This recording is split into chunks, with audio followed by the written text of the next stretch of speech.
Hello everyone. Next topic discuss करते हैं आपके 5th चैप्टर का। टॉपिक का नाम है क्लासिफिकेशन ऑफ डाटा। नाम से क्लियर हो गया होगा यहाँ पे हम क्या पढ़ेंगे कि हम डाटा की क्लासिफिकेशन कैसे कर सकते हैं। पहले हमने कलेक्शन किया था कि हम डाटा को किस तरह से कलेक्ट कर सकते हैं। अब डाटा कलेक्ट हो गया है तो उसको क्लासीफाई भी तो करना पड़ेगा, ठीक है। तो उसके बारे में हम यहाँ पर डिस्कस करेंगे कि उसको किस तरह से क्लासीफाई करते हैं।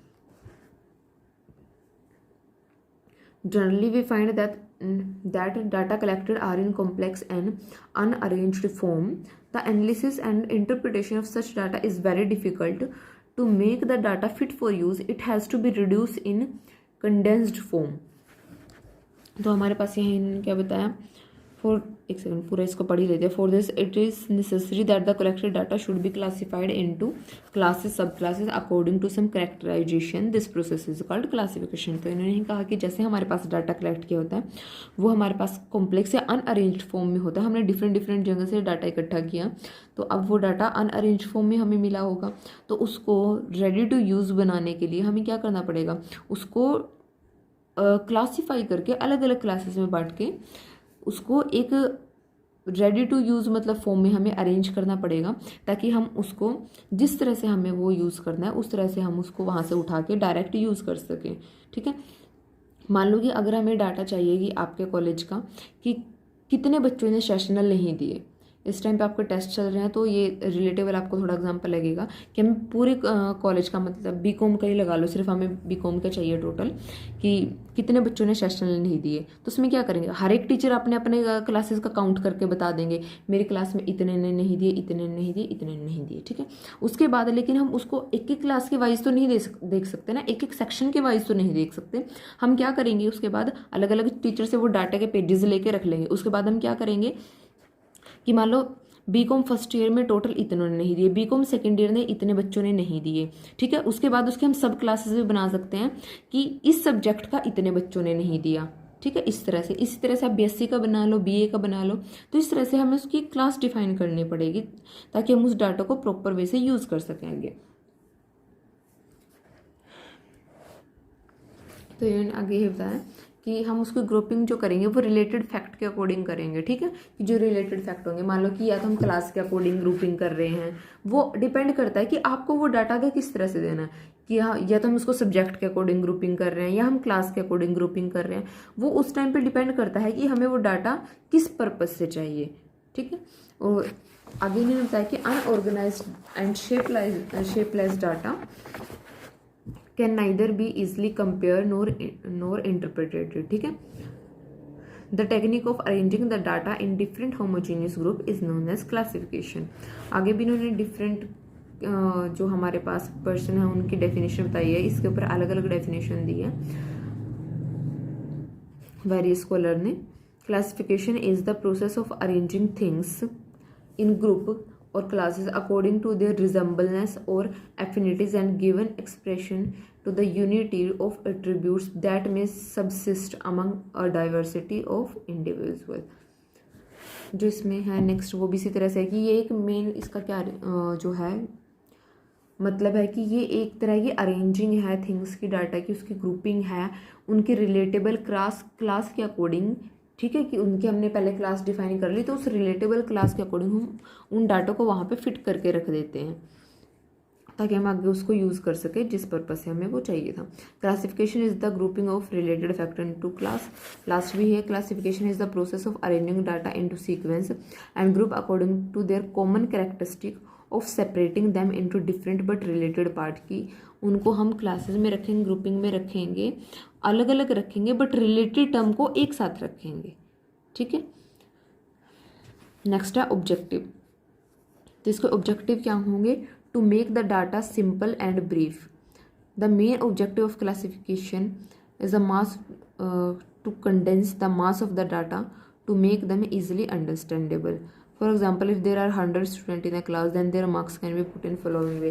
कि हमें उसको इजीली अंडरस्टैंडेबल बनाना होता है ताकि हमें देख के समझ आ जाए। यहाँ इन्होंने एग्जाम्पल दे कि मान लो हमें बच्चों के मार्क्स चाहिए कि इस रेंज में कितने मार्क्स आए, तो हम उसको इस तरह से रखेंगे कि 100 to 110 के बीच में 40 स्टूडेंट के मार्क्स आए हैं।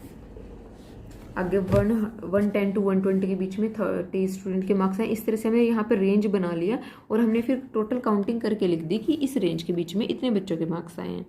देन है to bring out point of similarity and dissimilarity. ठीक है, कि अगर हम उसको एक तरह से अरेंज कर देंगे डाटा को, तो हमें वहाँ पे कि किस किस डाटा में सिमिलैरिटी है और किस डाटा में डिसिमिलैरिटी है वो भी डायरेक्ट दिखेगा। ठीक है कि जैसे कि कितने मैरिड हैं और कितने अनमैरिड हैं, कितने एम्प्लॉयड है कितने अनएम्प्लॉयड है, पास और फेल, तो ये अलग से दिखेगा। अब हमने यहाँ पे देखो अब ये रेंज डिसाइड कर दी। अब हमें आराम से दिख रहा है ना कि मान लो हमारे पास पासिंग मार्क्स आपको चाहिए 10 लगा लो आप। ठीक है, तो अगर हम इस रेंज को देखें तो हमें पता लग रहा है कि ये 8 बच्चे फेल हुए हैं। ठीक है, टू फैसिलिटेट कंपैरिजन, तो यहाँ से कंपैरिजन इजीली हो जाता है कि देखो अब यहाँ पे जैसे हमने ये वेट की टेबल बनाई हुई है कि क्लास ए के जो बच्चे हैं उनमें से 20 to 30 की रेंज में 5 बच्चों का वेट है। ठीक है, और क्लास बी से 6 बच्चों का है। ऐसे 30 to 40 वेट क्लास 8 में 10 बच्चे लाई करते इस रेंज में और यहाँ पे 12 लाई करते हैं। तो हम यहाँ से आराम से क्लास के स्टूडेंट्स का वेट कंपेयर कर सकते हैं। नेक्स्ट है scientific and critical arrangement. With the help of classification data can be presented scientifically. For example number of student can be classified on the basis of their age and classes, कि हम जो student को उनके as और class के base पे arrange कर सकते हैं। ठीक है, और नेक्स्ट है टैबुलेशन, कि जो क्लासिफिकेशन है उसी के बेसिस पे टैबुलेशन हो सकती है। क्लासिफिकेशन के बिना कोई टैबुलेशन हमारे पास पॉसिबल नहीं है। नेक्स्ट है essential of N ideal classification. इसके लिए जरूरी क्या है, आइडियल क्लासिफिकेशन के लिए क्या पॉइंट नेसेसरी है हमारे पास। तो फर्स्ट है हमारे पास homogeneity. The data which are included in a particular class should be homogeneous. Heterogeneous data should not be taken in that very particular class, की उसमें एक होमोजीनिटी होनी चाहिए, एक टाइप का पैटर्न होना चाहिए उसके अंदर। अगर वो होमोजीनियस नहीं होगा तो उसके क्लासिफिकेशन का कोई फ़ायदा नहीं होगा हमारे पास। ठीक है, और ना ही हम क्लासिफिकेशन कर पाएंगे और अगर डाटा में होमोजीनिटी हुई। दूसरा क्लैरिटी, जो हमारे पास क्लासिफिकेशन है वो बहुत क्लियर होनी चाहिए, सिंपल होनी चाहिए और अनडाउटफुल होनी चाहिए। अगर हमारे पास क्लासिफिकेशन सिंपल या क्लियर नहीं हुई तो उसका कोई हमारे पास यूज़ होगा ही नहीं, क्योंकि हम उस जो पर्सन देख रहा है वो उसको समझ ही नहीं पाया ढंग से, तो वो उसका आगे यूज़ कैसे करेगा। नेक्स्ट है diversification. An ideal classification should also possess the characteristic of diversification. By diversification, we mean each unit must include in any class. If there is any unit which is not related to any class, that is included in miscellaneous. यानी कि एक अगर हम कोई भी unit या class define करें तो उसमें उसी टाइप का डाटा होना चाहिए। ठीक है, और अगर कोई डाटा उसमें मैच नहीं हो रहा है तो उसका आप अलग से सेक्शन मिसलेनियस बना दो, वहाँ रख दो। नेक्स्ट है स्टेबिलिटी होनी चाहिए। स्टेबिलिटी से मतलब क्या, stability is also essential for ideal classification.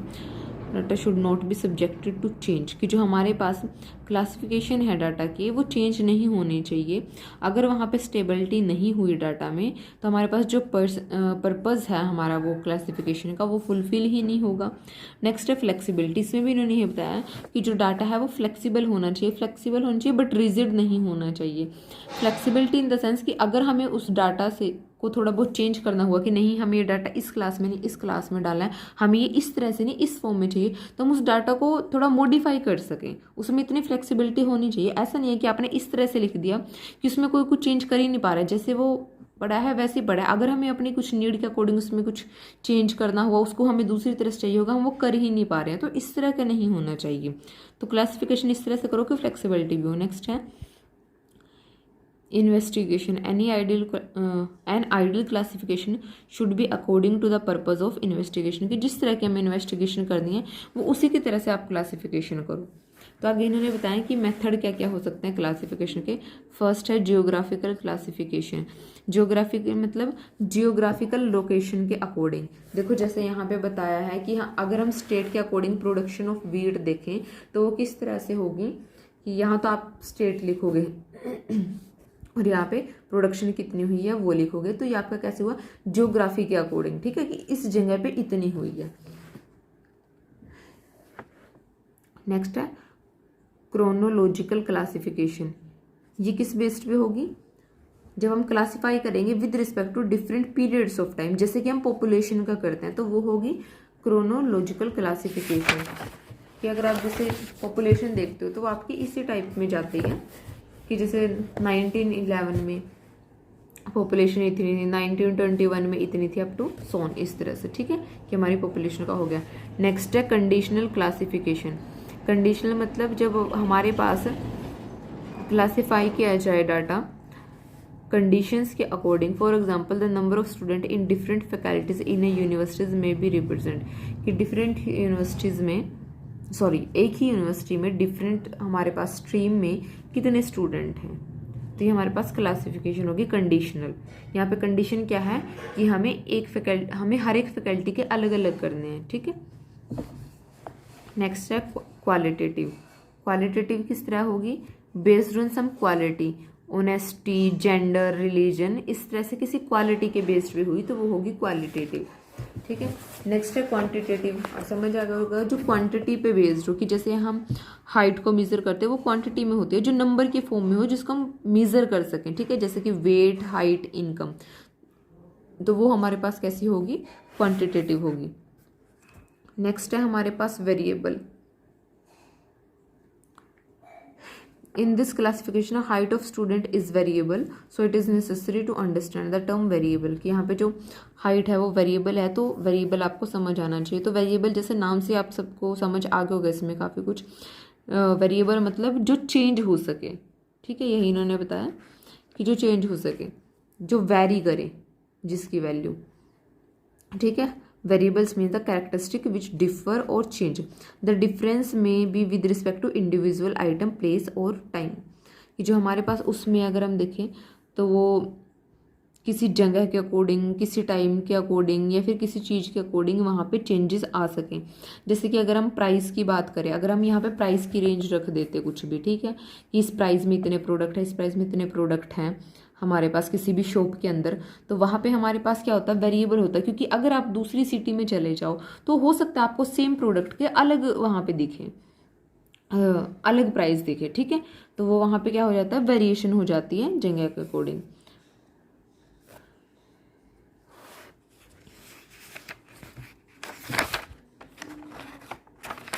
Next इसमें भी आगे टाइप दिया डिस्क्रीट वेरिएबल। डिस्क्रीट क्या होगा? A variable which cannot take all possible values in a given range is called discrete और discontinuous। जैसे कि इन्होंने कहा कि अगर हम नंबर ऑफ रूम देखें किसी हाउस में तो वो हमारे पास डिस्क्रीट होंगे। डिस्क्रीट किस तरह से होंगे? क्योंकि हमारे पास अगर हम नंबर काउंट करें तो उसकी कैसी वैल्यू होगी? 1 2 3 4, वो 1.5 2.5 3.5 इस तरह की वैल्यू ले सकता। तो अगर हम 1 to 3 या 2 to 4 इस तरह की कोई रेंज सेट करें तो हमारे पास ये सारी वैल्यू तो नहीं लेगा इस रेंज की, ठीक है। ये तो फर्स्ट और लास्ट वाली ले रहा है, बीच वाली तो वैल्यू लेते हैं क्योंकि इसमें तो डेसिमल वाली वैल्यू भी आती है रेंज में, तो जबकि रूम्स की अगर हम बात करें तो वहाँ पे डेसिमल वाली वैल्यू नहीं जाती है। जैसे उन्होंने कहा कि number of children, number of family, कि एक चिल्ड्रन वाली इतनी फैमिली है, 2 चिल्ड्रन वाली इतनी फैमिली है, तो चिल्ड्रन जो है वो प्रॉपर एक नंबर में होंगे, वो इस तरह से तो नहीं होंगे ना 2 1/4 या फिर पॉइंट की फॉर्म में या फिर फ्रैक्शन में, वो नहीं होंगे। तो ये होगा डिस्क्रीट। कंटिन्यूस में क्या होगा कि आपके पास बीच वाली वैल्यू भी आए, कि जैसे इन्होंने कहा कि अगर हम हाइट मेजर कर रहे हैं तो यहाँ पे 5 3 5 4 5 5 इस तरह की हाइट होती है हमारे पास, तो वो बीच वाली वैल्यू भी लेगा, ठीक है। अगर हम वेट की बात करें तो वेट भी हमारे पास अगर 35 स्टूडेंट का 50 to 52 के बीच में लाई कर रहा है तो उनमें से काफ़ी स्टूडेंट होंगे जिनका वेट इनके बीच में भी होगा, 50.5 वाले भी होंगे, 51.3 वाले भी होंगे, ठीक है। तो वो बीच वाली वैल्यू लेगा हमारे पास। लेकिन हमारे पास डिस्क्रीट में ऐसा नहीं होता, वो डिसकंटिन्यूस होता है, ये कंटिन्यूस है। तो नाम से समझ में आएगा कंटिन्यूस मतलब जिसमें कंटिन्यूटी चले, बीच वाली वैल्यू चले। डिसकंटिन्यूस जहाँ पे बीच में से वैल्यू ना आए। तो आज हम इतने ही करेंगे, नेक्स्ट टॉपिक नेक्स्ट वाले में डिस्कस करेंगे।